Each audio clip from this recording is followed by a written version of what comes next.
Canon 312-তে আমি আমার মেশিনের কালি রিফিল করছি।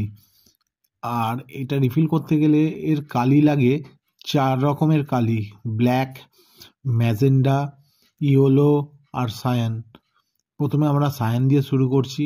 প্রথমে এইটা আমি আনিয়েছিলাম অ্যামাজন থেকে। অরিজিনাল কালি কিনা জানি না, দাম নিয়েছে 1500 টাকা। সায়ানটাকে প্রথমে ঢাললাম, ঢালতে ঢালতে আস্তে আস্তে ভর্তি হয়ে যাচ্ছে। ভর্তি হওয়ার পরে এবার আমরা বন্ধ করলাম। এটা ঢালতে গিয়েও দেখবেন সাবধানে 2-1 ফোঁটা মাটিতে পড়েও যেতে পারে। যাকগে, এটা আপনাদেরকে দেখাতে দেখাতে 2-1 ফোঁটা বলার সঙ্গে সঙ্গেও মাটিতে দেখলাম যে পড়ে গেছে। এটা আপনারা কেয়ারফুলিভাবে ঢালবেন। এরপরে আমরা ঢালছি ম্যাজেন্ডা বা লাল কালার। ওটা আগেরটা ছিল ব্লু কালার, লাল কালার আর হলুদ কালার।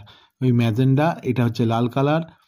আর এটা আমাদের ঢালার কারণ হচ্ছে এটা হাফ রং শেষ হয়ে গিয়েছিল, তা সত্ত্বেও আমি এটা ঢেলে রাখছি, কারণ রিফিল করে রাখাটা খুব দরকার।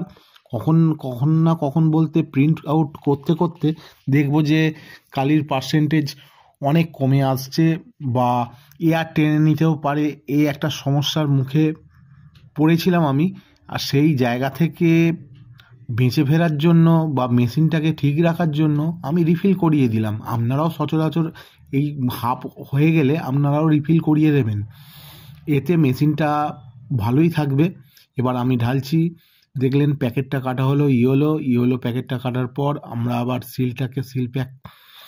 সিল প্যাকটাকে ছেঁদা করে কালিটাকে বার করে এই ঢেলে দিলাম। এতে মেশিন খুব ভালো থাকবে। আর আমার আগে একবার এয়ার নিয়ে নিয়েছিল, সেই ভয়েতে আমি এই রিফিলটা করি। আর এতে আমি পারফরমেন্স অনেক ভালো পেয়েছি। ভিডিওটা দেখার জন্য অনেক অনেক ধন্যবাদ। লাইক অ্যান্ড সাবস্ক্রাইবটা করে দিয়ে যান প্লিজ। কি করছেন আপনারা?